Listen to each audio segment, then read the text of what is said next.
Friends, আপনার first recharge app যখনই open করছেন আপনাদের সামনে ঠিক এরকম একটা বক্স চলে আসছে। তো এটা এমন কিছু না, এটা আপনাদের জাস্ট একটা সিম্পল কেওয়াইসি করতে বলছে, না হলে আপনারা অ্যাড মানি করতে পারবেন না, রিচার্জও করতে পারবেন না। তো কেওয়াইসিটা কীভাবে করবেন চলুন দেখে আসি। তো আপনারা করবেন কি, মোর অপশানে ক্লিক করবেন। এই মোর অপশানে একটা ক্লিক দেওয়ার পরে দেখতে পাচ্ছেন এখানে কেওয়াইসি অপশান আছে। তো আমার এখানে আছে, আপনার এখানেও থাকতে পারে। তো আপনি এই কেওয়াইসি অপশানে ক্লিক দেবেন। Very simple.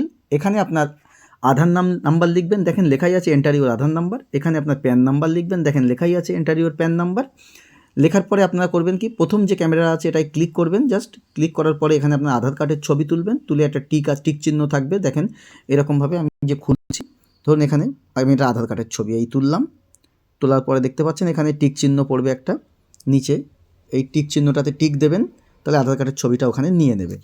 ঠিক অপরূপভাবে আপনি এখানে করবেন কি, সেকেন্ড ক্যামেরা দিয়ে আধার কার্ডের ব্যাক সাইডের ছবিটা তুলবেন, দিয়ে এরকম টিক মেরে দেবেন। 3 নম্বর ক্যামেরাটা দিয়ে আপনি করবেন কি, এখানে আপনার নিজের একটা সেলফি তুলবেন, নিজের ফটো। আর 4 নম্বর ক্যামেরা দিয়ে করবেন কি, আপনার প্যান কার্ডের ছবি তুলবেন। সব তোলা হয়ে গেলে জাস্ট উপরের আপলোডের উপরে একটা ক্লিক দিয়ে দেবেন, ব্যাস আপনার কেওয়াইসি কমপ্লিট। আপনার আর কোনো সমস্যা থাকলো না।